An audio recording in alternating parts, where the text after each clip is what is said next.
Di mana-mana aja Pak ya, masing-masing suku itu yang baik-baik juga, yang enggak juga. Sama ya semua Bu. Cuman kadang pembawaan mungkin ya ada gitu Bu ya. Pas saya sedang nebas lalang Pak, sedang nebas lalang. Saya duduk, datang tetangga saya orang Jawa, Ustadz orang Melayu ya? Iya Pak, kenapa? Dari cara nebasnya saya tahu. Apa gitu Pak? Kalau orang Melayu nebas lalang, nengoknya ke belakang, oh udah banyak, duduk dia lagi. Iya juga. Memang betul Pak, saya nengok ke belakang waktu itu udah banyak, duduk saya lagi. Kalau orang Jawa macam mana Pak? Kalau orang Jawa nih kalau menebas lalang tuh nengoknya ke depan, oh masih banyak lagi, maka dia tidak berhenti. Apa mau saya jawab memang iya pula Bu kan? Diam aja saya lagi Pak. Dulu saya sangka Bu ya, anak-anak muda aja bermasalah rumah tangganya. Saya pernah mengatasi masalah rumah tangga kakek-kakek sama nenek-nenek Pak. Udah tua lah baru berperangai Pak. Gara-gara Facebook. Atuk nih pensiun pakai Facebook dia Bu, minta buatkan ke anaknya. Melang-melang buana dia Pak di Facebook Bu. Mulailah dicatnya rambutnya Bu, udah sesak jantung istrinya. Terbacalah di chat dia, di messenger dia. Umur om berapa? 60, Masya Allah om, masih tampan juga om lagi. Itu enggak diacunya istrinya lagi Pak. Itulah awal masalah itu.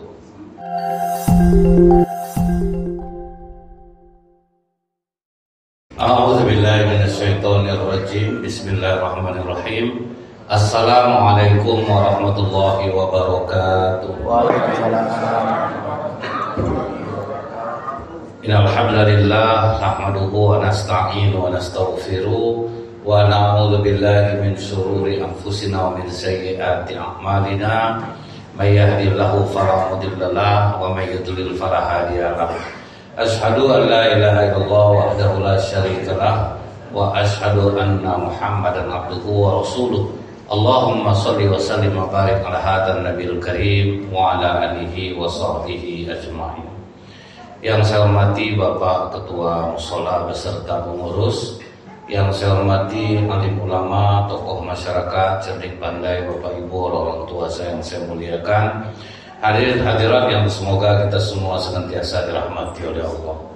Tidak bosan-bosannya kita bersyukur kepada Allah dan mengucapkan alhamdulillahirabbil alamin. Allah masih memberikan kita kekuatan iman, walaupun mungkin di antara kita ada yang sakit, tapi tetap hadir di mushola ini. Semoga ini menjadi asbab disembuhkan oleh Allah dari segala penyakit, dimudahkan urusan, dimurahkan rezeki insyaallah.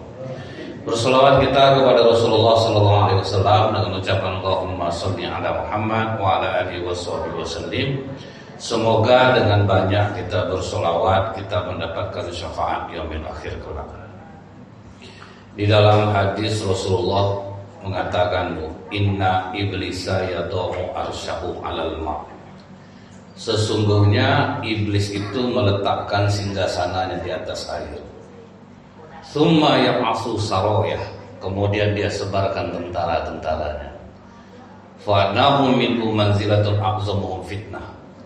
Iblis tentaranya yang paling hebat adalah yang paling besar menimbulkan efek fitnah. Jadi tiap hari rupanya iblis ini melapor Pak. Melaporlah tentara iblis yang pertama, wahai Tuhan, aku sudah berhasil membuat anak durhaka kepada orang tuanya. Padahal Pak, kedurhakaan kepada orang tua ini salah satu di antara 4 orang yang tidak pernah masuk surga dan mencium baunya aja tidak dapat. Arba'atun haqqu 'ala Allahi alla yadkhilahumul jannah wa la yuziquhum na'imaha. Ada 4 orang yang tidak pernah masuk surga, menciumnya pun tidak dapat. Mudmin khamrin, orang yang suka minum minuman keras. Aklu malil yatim, orang makan harta anak yatim. Aklu riba, orang makan riba. Akul walidain, durhaka kepada orang tua. Padahal tidak akan masuk surga nih Pak. Tapi apa jawaban iblis Pak? Ma sonatu syai'an. Engkau belum melakukan apa-apa. Kecil, tidak ada artinya bagi iblis Pak. Dosa-dosa seperti itu masih kecil Pak. Padahal Pak ya, mungkin kalau kita masih ingat,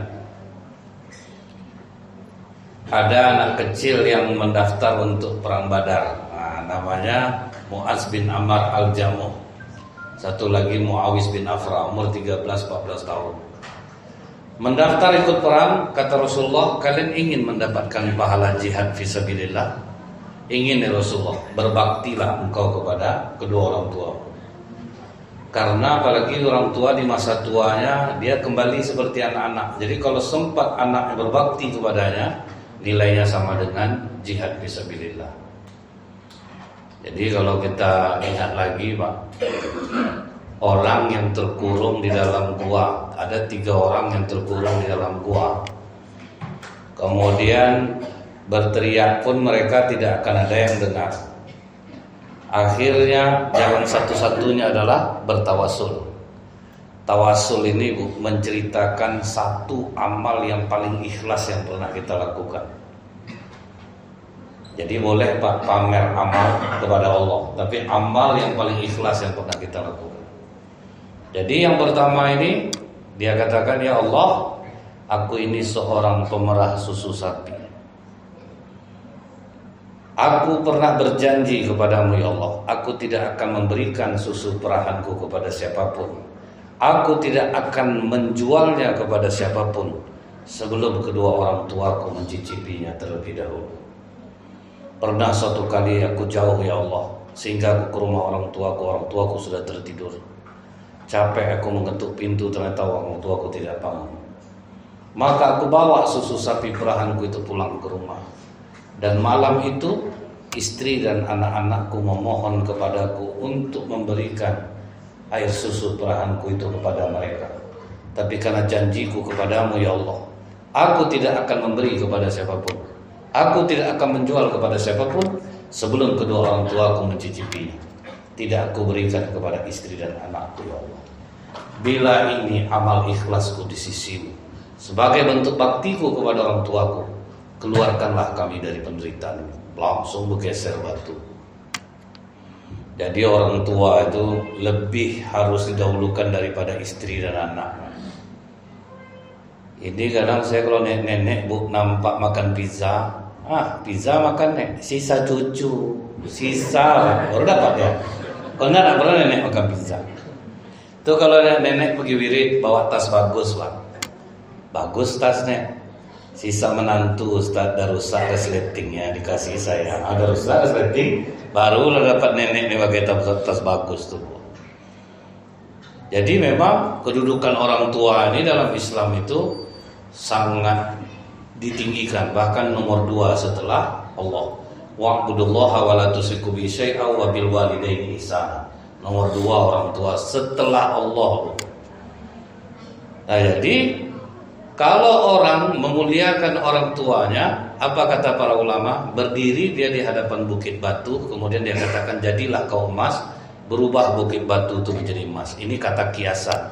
Saking mudahnya hidup anak-anak yang berbakti kepada orang tua. Kadang banyak Bu, orang udah rajin sholat, cuman susah dia untuk memuliakan orang tua. Mungkin terakhir nelfon beberapa bulan yang lalu. Kadang ditanya, ada jenguk mama. Ada Ustaz bulan berapa? Atau bayang tak Bapak tetap bulan berapa tuh Pak? Nelfon pun enggak. Sholat rajin Pak kan? Jadi dosa sebesar ini, tapi bagi iblis kau belum melakukan apa-apa. Masih kecil sama iblis tuh Bu. Makanya orang-orang yang mendurhaka sama orang tua itu enggak ada betul digoda iblis tuh Pak. Pandailah mereka sendiri itu. Enggak usahlah digoda-goda lagi.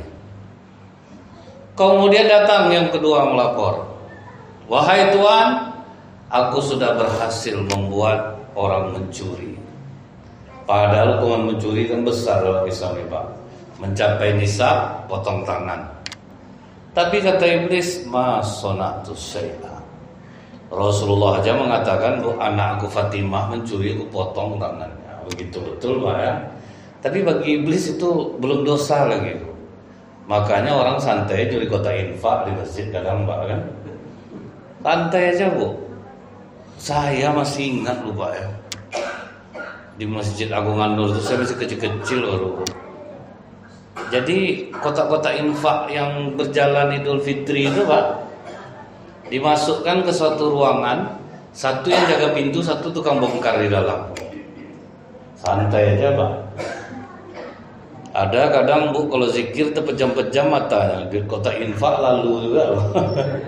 Kalau ditengok zikirnya tak kena betul-betul jujur betul untuk Karena dia tak digoda iblis Bu, santai aja iblis Pak, karena itu kecil bagi iblis baru Bu. Makanya orang sebebasnya mencuri, kecuali di Mekah ya Bu ya. Di Mekah itu Pak, satu hari kejahatan di Amerika sama dengan 1 tahun di Arab Saudi. Saking kecilnya orang berbuat jahat. Kecuali orang-orang luar Pak. Orang-orang luar ya banyak jahat di sana Bu. Di foto-fotonya Ibu di Jabal Rahmah diminta 5 juta. Itu udah baru-baru baru tertangkap Bu kan. Azabnya sama Indonesia dibuatnya Pak. Nah kemudian datang lagi yang ketiga. Wahai Tuhan, aku telah berhasil membuat sepasang muda-mudi berzina. Nah, padahal berzina ini kan besar hukumannya dalam Islam. Di zaman Rasulullah Bu, sampai tidak ada orang yang tertangkap berzina ini. Saking susahnya Pak, karena syaratnya 4 orang saksi. Adalah 2 orang Bu, perempuan, 1 laki-laki, 1 ngaku ke Rasulullah dia telah berzina. Sampai akhirnya dia dirajam. Dia sendiri minta, udah disuruh Rasulullah pulang aja bro. Tapi dia tetap datang dia balik minta dirajam. Udah lahir anaknya, mintanya balik Pak dirajam. Disuruh Rasulullah, susukan dulu anak kau 2 tahun. Setelah berulang-ulang barulah dilakukan hukuman rajam.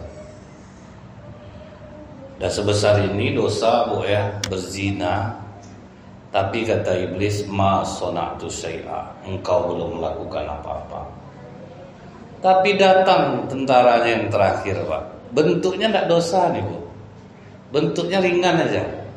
Wahai Tuhan, aku telah berhasil membuat sepasang suami istri bercerai. Kan biasa tuh Pak. Apa kata Raja Iblis? Fayudni minhu fayakul ni'ma anta. Engkaulah sebaik-baik pengikutku. Langsung dikasih mahkota di kepalanya. Makanya tinggi perceraian di Riau nih Pak. Untuk Indonesia, Provinsi Riau rekor Pak. Memang tinggi kasus perceraian. Bentuknya kan tidak dosa Pak. Rupanya itulah iblis yang paling berhasil, yang bisa membuat orang berpisah rumah tangga. Ya macam-macam caranya Bu ya. Kalau kita lihat, apakah rumah tangga Rasulullah tidak ada pertengkaran? Ternyata ada. Masalah ekonomi pun ada Bu ya. Mungkin Bapak Ibu masih ingat di sini.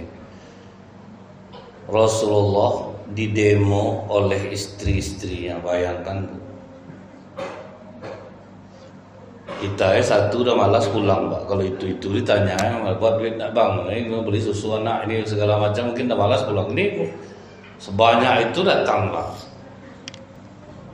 Nampak oleh Abu Bakar dari jauh, ngapa ramai-ramai orang itu? Aisyah ada pula di dalam tuh. Datanglah Umar bin Khattab, anakku ikut juga, apa masalahnya? Dapatlah kabar Bu, istri si Rasulullah minta tambah belanja. Jadi bukan tidak ada masalah istri minta tambah belanja itu Bu, kan terasa kekurangan dia minta tambah dia belanja.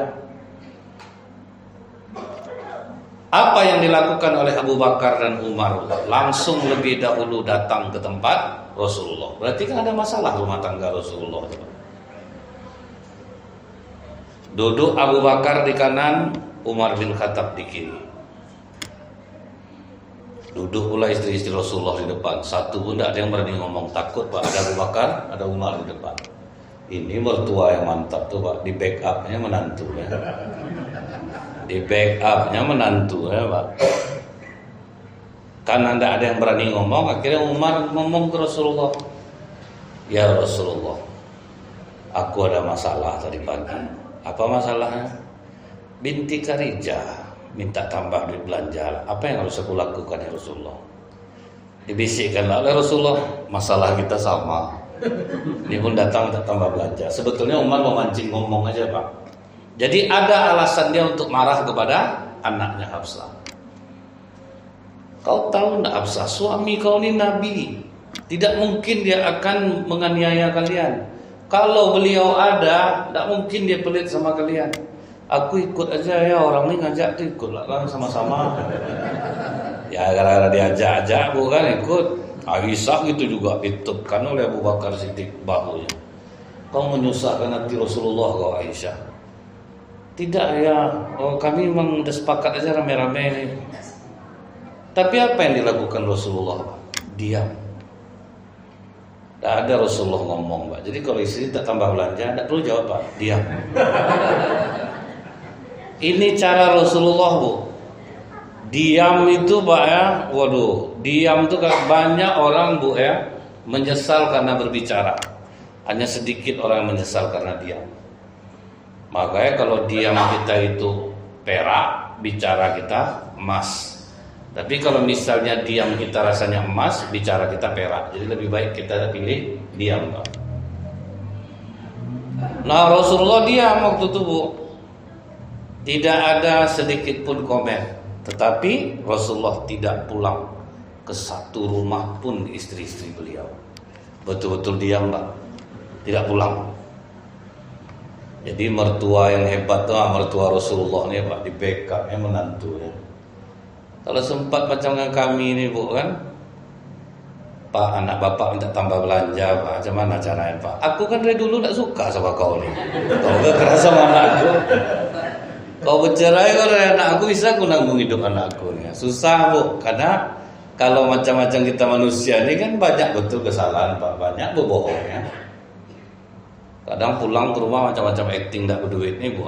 Ada dapat duit, Bang. 100 cuma deh. Serius 100 nih, Bang. Bersyukur lah deh. Orang banyak. Nggak, aku cuma nanya betul 100 nih duit abang. Terimalah tuh. Nggak, ini sekali lagi aku tanya betul hanya 100 uang abang, Bang. Astagfirullahaladzim deh. Nggak nyangka aku macam ini. Nggak ada uang abang selain itu lagi. Alhamdulillah, kata istri. Heran suaminya, nggak apa-apa alhamdulillah. Aku dapat duit 5 juta dalam sepatu di bawah belakang. Dapat sama kau? Dapat. Uang apa tuh, Bang? Uang sial, kata suaminya. Apa uang sial, Bang? Udah sejauh tuh aku sembunyikan, dapat juga. Itu maksud sial tuh. Ya kadang banyak betul, Bu, ya, yang suka berbohong sama istri masalah keuangan. Tapi ingat lagi, Pak, memang betul yang seperti kita kaji waktu masalah Rasulullah itu, Bu ya, uang suami ini memang 100% milik istri. Tapi tengok istrinya juga, Pak. Kalau sempat istri bapak pandai, dia membagi itu di belanja abang, dikasih mama abang, bapak abang, tidak masalah, Pak. Kalau udah sampai payah minta tuh, Pak, itu tuh yang payah kita. Kalau macam itu tipe istri bapak pandai-pandai lah, Pak. Pandai-pandai. Ajak anak kerja sama, Pak. Kalian kalau ngasih bapak uang jangan tahu mama. Ngapa gitu, Pak? Kalau udah sampai tangan mama minta lontong, bapak betul-betul lontong yang dapat. Tidak pernah ada risoles, kerupuk cabai, telur. Kadang bapak pengen juga. Memang betul, 100% memang uang milik istri. Nah, tapi tengok juga dalam mengamalkan ya. Nanti kena, Bu. Ada orang dengar pengajian, Pak, semangat ngamalkan, Pak. Saya cerita Rasulullah itu di rumah, apa yang bisa dilakukannya sendiri. Membantu istri, bukan hina kita di mata istri, bahkan mungkin mulia kita di mata istri. Tapi rupa tidak cocok untuk istri dia. 3 hari kemudian teleponnya saya amalkan, Ustaz, menyesal saya katanya. Kenapa gitu, Pak? Pulang pengajian malam itu kan saya bantu dia nyuci baju, Ustaz. Besok diperintah saya, Bang, tuh kan terendam, cuci lah. Salah tempat mengamalkan, Pak. Nah, dia tengok juga. Dia kaji ini, Pak, tidak semuanya ditelan. Ini cocok nggak untuk aku? Kalau nggak cocok jangan. Iya. Misal Rasulullah tuh kalau di rumah suka tersenyum gitu, Bu ya. Bapak orangnya wibawa, Pak. Jangan tak bapak buat senyum, Pak, di rumah. Tahu-tahu pulang pengajian tentang Rasulullah, Bu, sampai rumah senyum, Bu. Apa nggak terkejut istrinya? Ya Allah, Bang, ninggalkan perangai suami aku. Bebelas tahun menikah nggak pernah senyum, tahu-tahu pulang pengajian senyum, tuh terkejut istrinya. Macam biasalah, Bang, mau takut lah aku nengok abang. Waktu Covid oke lah, cemas-cemas ini abang tersenyum nih, Bang, ini yang bikin risau nih, tidak pernah itu, Bu kan. Terus senyum. Jadi kajian itu kita ambil, oh ini cocok sama aku, bukan mencocok-cocokkan ya, Pak ya. Ini cocok enggak tuh aku amalkan. Nah, kalau ini pasangan aku rasanya tidak mungkin. Ada, jangan dulu. Nantilah pas ada yang baru atau apa gitu Pak kan. Kalau tenian. Nah Bu, kemudian lama Rasulullah itu sekitar hampir 50 hari Pak. Rasulullah tidak pulang sama sekali ke rumah satu orang pun istri. Rupanya ditunggu Rasulullah apa Bu? Wahyu. Nah jadi Rasulullah itu bergerak berdasarkan wahyu. Bukan asal-asalan aja Bu. Belum turun wahyu Rasulullah tidak pulang. Makanya ini jangan Bapak amalkan. Nah ini terkenanglah Pak kan. Waktu istri minta tambah belanja, Rasulullah 50 hari tidak pulang. Terus Rasulullah, Bapak janganlah buat macam itu.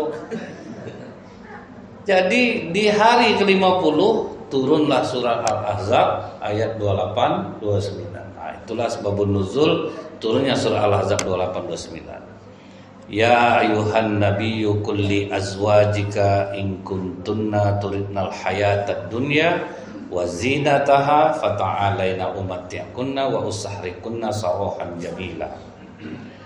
Hai Nabi, katakan kepada istri-istrimu, jika mereka meminta tambahan dunia kepadamu dan perhiasannya, janjikan, berikan, setelah itu ceraikan mereka dengan cara yang baik. Tegas Allah. Minta tambah dunia, mereka ceraikan aja. Kemudian yang bawahnya Bu, wa in kuntunna turidnallaha wa rasulahu wad darul akhirah fa innallaha 'ada lil muhsinati minkunna ajran azima. Tapi apabila mereka mencari keridhaan Allah dan Rasulnya dan mengharapkan pahala di akhirat, maka Allah janjikan bagi siapa yang berbuat baik di antara mereka. Dah ada turun 2 ayat nih Bu kan. Rasulullah yang pertama kali ditemuinya adalah Aisyah. Aisyah, sudah lama kita tidak berjumpa. Iya ya Rasulullah. Untuk permasalahan kalian meminta tambahan belanja kepadaku, Allah telah memberikan keputusannya. Setelah kau mendengar ayat ini, jangan buru-buru kau memutuskan. Berdiskusilah kau dengan orang tua kau terlebih dahulu. Dibacakan Rasulullah lah 2 ayat ini Bu.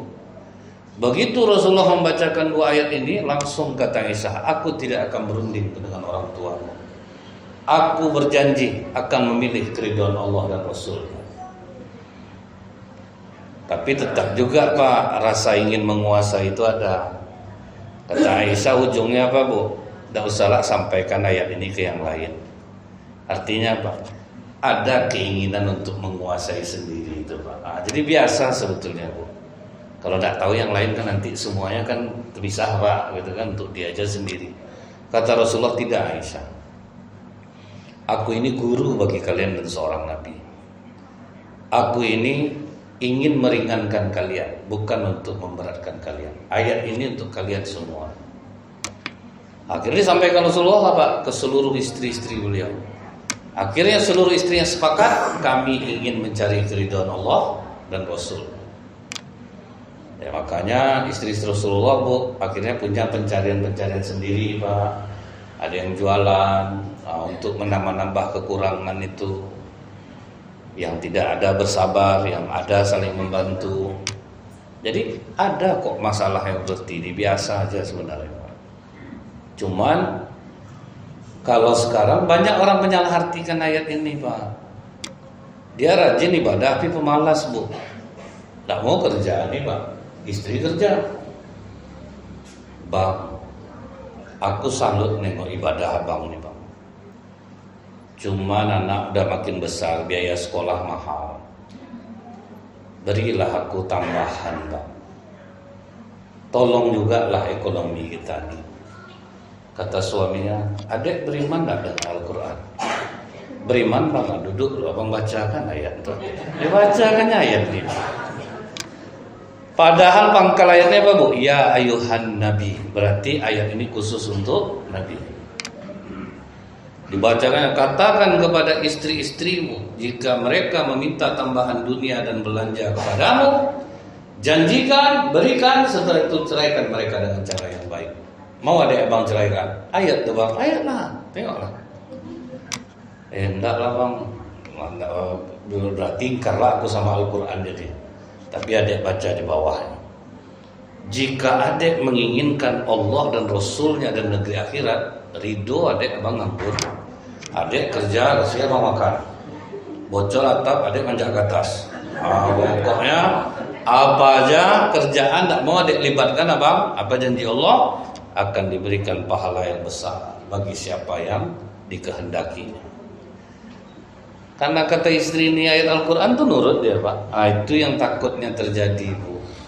Salah dia mengartikan asbabun nuzul turunnya ayat ini. Jadi ayat ini khusus untuk Nabi dalam permasalahan istri meminta tambahan belanja kepada Rasulullah SAW. Apakah sekali itu saja ada masalah di rumah tangga Rasulullah? Ternyata tidak. Jadi Rasulullah pernah berantem sama Aisyah Pak. Aisyah terus menjawab Bu. Kata Rasulullah, Aisyah stop dulu. Sepertinya ada iblis di dirimu. Dibalas oleh Aisyah, apakah juga ada di dirimu ya Rasulullah? Ada, tapi Allah menolongku untuk mengalahkannya. Jadi ibaratnya kalau sedang bertengkar, stop dulu. Kalau rasanya meruncing, stop dulu. Makanya kata Rasulullah, aku tahu satu kalimat yang apabila dibacakan, orang berdua bertengkar, dibacakan kalimat itu, maka redalah amarah mereka. Apa itu ya Rasulullah? A'udzubillahi minasyaitonirrajim. Jadi ini sering-sering ditabung Bu. A'udzubillahi minasyaitonirrajim. Jangan pas bertengkar dibaca Pak. Menjadi bertengkaran dibuatnya Bu. Sedang bertengkar sama suami, datang istri, a'udzubillahi minasyaitonirrajim. Suami Pak. Kurang ngajar adek sekarang ya. Berani bilang abang setan katanya. Itu gitu jadinya adek Pak. Aku tahu kapan kau marah Aisyah, dan aku tahu kapan kau ridho, kata Rasulullah. Dari mana kau tahu ya Rasulullah? Kalau hatimu sedang enak kepadaku, kau akan bersumpah demi Tuhannya Muhammad. Tapi kalau kau sedang tidak enak sama aku, kau akan mengatakan demi Tuhannya Ibrahim. Maka kata Aisyah, betul ya Rasulullah, tapi aku hanya menjauhi namamu, tapi hatiku tetap bersamamu. Jadi bertengkar itu ternyata hal yang biasa. Jadi pernah lah Pak, Rasulullah ini kalau pergi bepergian tuh Bu, istri itu diundi. Siapa yang ikut? Nah kali ini Pak, yang ikut itu adalah Saifiyah binti Huyai dengan Zainab binti Jas. Zainab binti Jas ini Bu ya, awalnya dia dinikahkan Rasulullah dengan Zaid bin Harithah, anak angkat Rasulullah. Dia dulunya budak, kemudian diangkat oleh Ummul Mukminin Khadijah, dibebaskan oleh Rasulullah, diangkat jadi anak angkat Rasulullah. Tapi walau gimana pun dia budak hitam Pak. Sementara Zainab binti Jahsh itu perempuan bangsawan. Jadi kata Rasulullah, Zainab, terimalah Zaid. Tidak ya Rasulullah, aku tidak mau. Apakah kau menolak perintahku? Terkejut Zainab Pak. Kalau kau yang memerintahkan, aku mau. Akhirnya menikah Bu. 10 tahun menikah, tidak ada cocok-cocoknya, berantem terus Pak. Karena Zainab merasa dirinya bangsawan, Zaid merasa dirinya budak. Jadi berkelahi terus Bu. Makanya kata Rasulullah itu kalau menikah, menikahlah dengan yang sekufu. Karena itu bagian yang dianggap Rasulullah menjadi satu ujian bagi Rasulullah waktu itu menikahkan Zainab dengan Zaid. Akhirnya Zaid bercerai dengan Zainab. Kemudian Allah perintahkan Rasulullah untuk menikahi Zainab. Wah, itu tuh yang goncang Rasulullah. Apa kata orang? Nah, inilah satu-satunya pernikahan Rasulullah kalau yang bisa disembunyikan sama Rasulullah.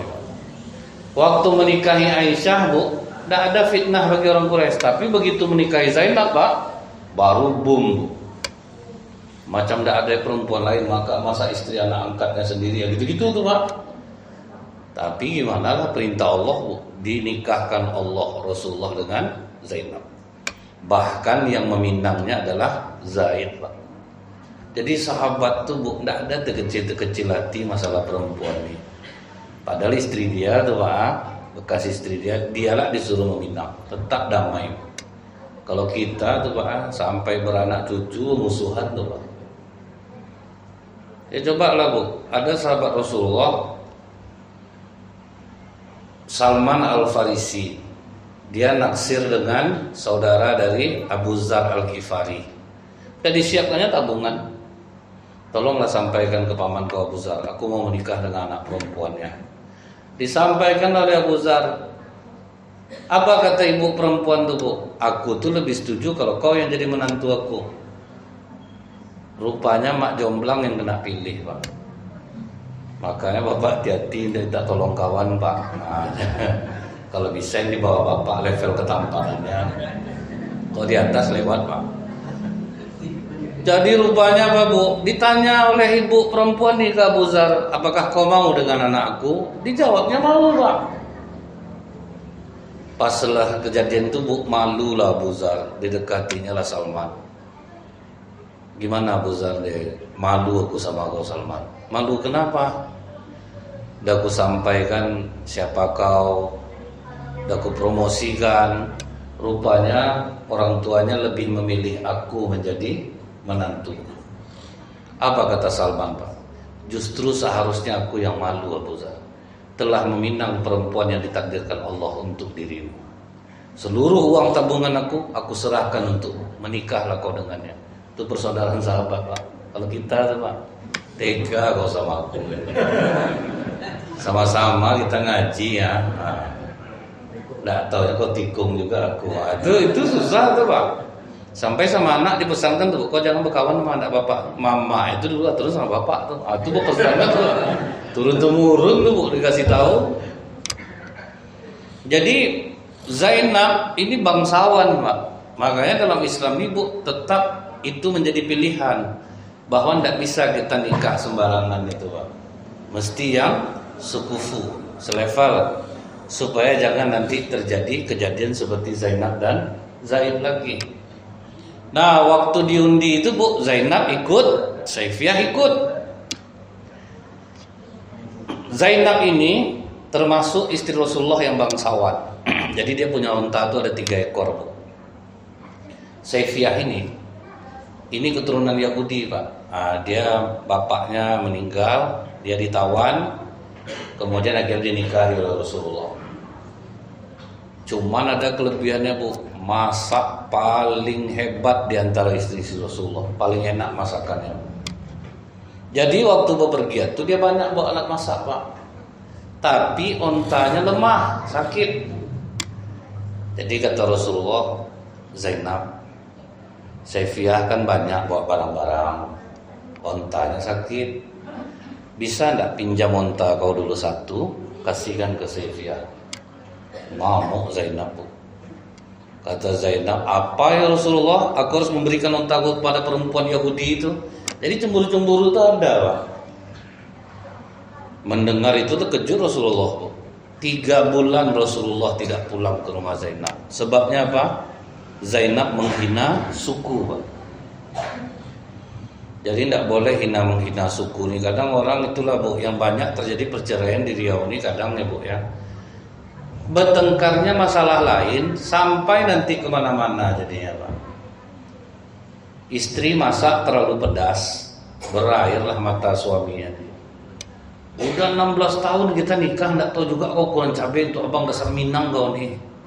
Tuh naiklah istrinya, abang jangan bawa suku Bang. Beruntung abang dapat kamera Minang nih. Sebetul kami orang Minang nih larang kawin sama orang Melayu ini pemalas. Tutup mulut kau ya.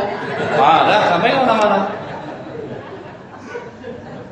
Pantas saja mama kau tuh macam itu kelakuannya. Ini anaknya nih. Jangan abang hina-hina mama aku bang ya. Mama abang ingat abang enggak ada sampai kok mama.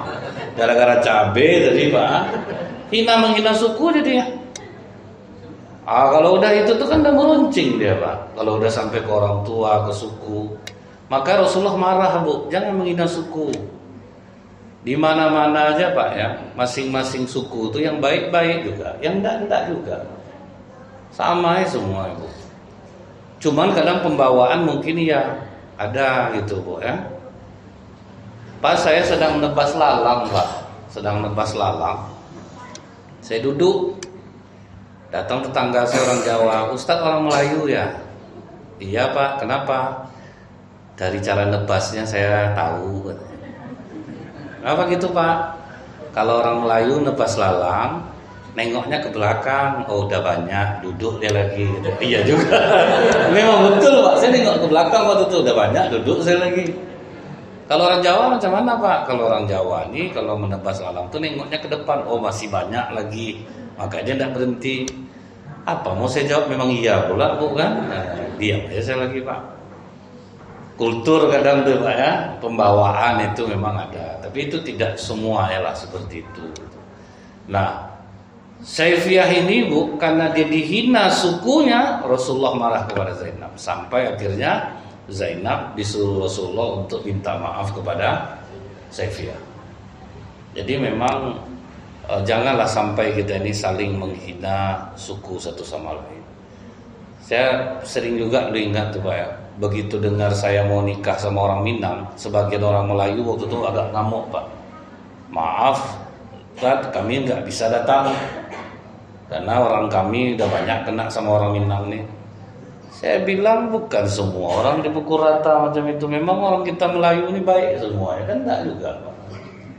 Cuma kadang-kadang jadi pameo di masyarakat tuh Bu ya. Siapa menantu ibu? Orang kita Minang, hati-hati Bu. Orang Minang ini terimpik mau di atas, tukurung mau di luar. Datanglah orang mana menantu? Orang Melayu, azab bapak nanti Pak. Orang Melayu ini pemalas. Coba lah tanya nak kemana Cik? Pasti cari angin kan? Padahal kan itu sebetulnya pameo Pak. Masing-masing suku tuh ada-ada aja Bu. Jadi itu yang dihilangkan dalam Islam. Jangan pernah memandang suku orang. Tapi Rasulullah pernah berpesan Bu, salah satu sifat jahiliyah yang tidak akan ditinggalkan umatku adalah menikam nasab. Suka masalah nasab nih Pak, itu tidak garis keturunan ini gitu ya Pak ya. Nah itu Bu, maka Rasulullah membumi hanguskan, jangan sampai menghina suku orang. Terjadi lagi Bu, pergolakan di rumah tangga Rasulullah. Waktu itu Rasulullah ada masalah sama Aisyah. Walaupun Rasulullah itu seorang Rasul Pak, tetap dia ngadu ke Abu Bakar Siddiq, tolong selesaikan masalah kami. Itu kerendahan hati Rasulullah Bu. Walaupun dia seorang Rasul, macam kami ustaz-ustaz ini, kalau kami ada masalah, tentu kami carilah orang yang menyelesaikan ya kan. Tidak bisa lah gitu, ustaz tuh hebat, dia tuh sendiri selesai sama dia. Tidak lah Pak, Rasulullah aja tidak seperti itu Bu. Ngadu dia ke Abu Bakar Siddiq, tolong selesaikan kami. Duduklah bertiga Bu. Kemudian kata Abu Bakar, nah siapa yang mau menyampaikan duluan? Kata Aisyah, kau ajalah duluan ya Rasulullah, tapi tolong sampaikan yang benar, jangan yang bohong pula. Ngamuk Abu Bakar Pak, berani kau bilang Rasulullah berbohong? Ditampar Abu Bakar Aisyah. Lari Aisyah ke punggung Rasulullah, langsung dilarikan Aisyah ke belakang. Marah Rasulullah ke Abu Bakar, aku tidak mengendaki penyelesaian seperti ini. Terkejut Abu Bakar, sedihlah dia Abu Bakar, Rasulullah marah sama dia Pak. Setelah itu apa kata Rasulullah ke Aisyah? Aisyah, walaupun kau sedang bermasalah sama aku Aisyah, tidak akan kubiarkan seorang pun menyakiti dirimu, walaupun itu ayah kandungmu sendiri. Itulah romantisnya Rasulullah. Sempat macam kita Pak, sedang bertengkar, ngadu ke mertua, dibela sama mertua, itu nak tanggung gengkeknya. Itulah kau ada bapak kau tuh sayang sama aku, itu nak tanggung gengkeknya itu Pak. Kalau dipukul tuh tambah lagi Pak, emang lain anak bapaknya sekarang. Tak pandai dia melawan sama aku. Jadi Rasulullah itu dibelanya Bu, istri itu dibelanya, walaupun Aisyah sedang bermasalah. Bahkan jangankan Ummul Mukminin Aisyah yang masih hidup Pak, Ummul Mukminin Khadijah yang sudah meninggal Pak, tidak diizinkan Rasulullah satu orang istri pun yang mencela. Kan pernah Aisyah tersilap ngomong Bu, ketika Rasulullah bercerita, waktu aku di Gua Hira Aisyah, aku menerima wahyu dan melihat Jibril dalam rupa asli. Begitu takutnya aku, sehingga aku berlari turun dari atas itu. Sampai di rumah aku berteriak, Khadijah, selimuti aku, selimuti aku. Khadijah bukan mengambil selimut Aisyah, dipeluknya aku. Tentram jiwa aku rasain. Ngamuk Aisyah dengarnya Pak. Udahlah tuh muak orang dengar itu aja Pak. Aku lebih cantik daripada Khadijah. Di antara istrimu ya Rasulullah semua sudah pernah dipeluk laki-laki. Aku sendiri yang perawat. Sampai gitu Pak. Kata Rasulullah, tutup mulutmu Aisyah. Tidak satu pun di antara kalian yang bisa melebihi Khadijah. Dibela Pak. Dia bantu aku dengan hartanya di saat orang tidak ada yang mau memberi aku. Dia benarkan risalahku di saat orang membohongi aku, yang tidak menerima dakwah. Jadi jangan pernah kau mengatakan hal itu dengan tentang Khadijah. Udah meninggal aja istri dibela Pak. Dia meninggal istri pertama, nikah lagi Bu. Yang kedua ini heran lah bang nengok adek ini. Kalau bikin kopi itu pas betul takarannya. Tak sama mendiam kakak. Mendiam kakak kadang terpahit mual menurut abangnya. Tercek-ceki istri dikubur dibuatnya bahkan azab diburuk-buruk kan. Tapi Rasulullah enggak Bu. Walaupun Aisyah ini muda, cantik, nyinggung perasaan Khadijah yang sudah meninggal, ngamuk Rasulullah. Jadi Rasulullah itu meletakkan sesuatu pada tempatnya Pak. Istri ini salah, ini dibela. Istri ini salah, dibela. Jadi itu masalah dengan Ummul Mukminin Aisyah ya Bu ya. Bagaimana rumah tangga Rasulullah dengan Ummul Mukminin Aisyah ternyata juga diwarnai dengan masalah. Maka Pak, macam bapak ibu inilah yang sukses mengarungi rumah tangga. Walau bagaimanapun ujian cobaan akhirnya bertahan juga sampai kakek nenek. Sekarang rata-rata rapuh Pak. Rapuh betul Bu. Dulu saya sangka Bu ya, anak-anak muda aja bermasalah rumah tangganya. Saya pernah mengatasi masalah rumah tangga kakek-kakek sama nenek-nenek Pak. Udah tua lah baru berperangai Pak. Gara-gara Facebook. Atuk nih pensiun pakai Facebook dia Bu, minta buatkan ke anaknya. Melang-lang buana dia Pak di Facebook tuh. Mulailah dicatnya rambutnya Bu, udah sesak jantung istrinya. Terbacalah di chat dia, di messenger dia. Umur om berapa? 60. Masya Allah om, masih tampan juga om lagi. Itu enggak diaturnya istrinya lagi Pak. Itulah awal masalah itu. Jadi ternyata sekarang ini mulai rawan semua nih Pak. Cuman yang sekarang ini betul-betul rapuh. Kalau macam saya menyampaikan ke bapak ibu ini sudah disampaikan kepada anak cucu dan menantu Pak. Kalau untuk bapak ibu apalah guna lagi. Tidak ada guna lagi. Udah melewati semua Pak.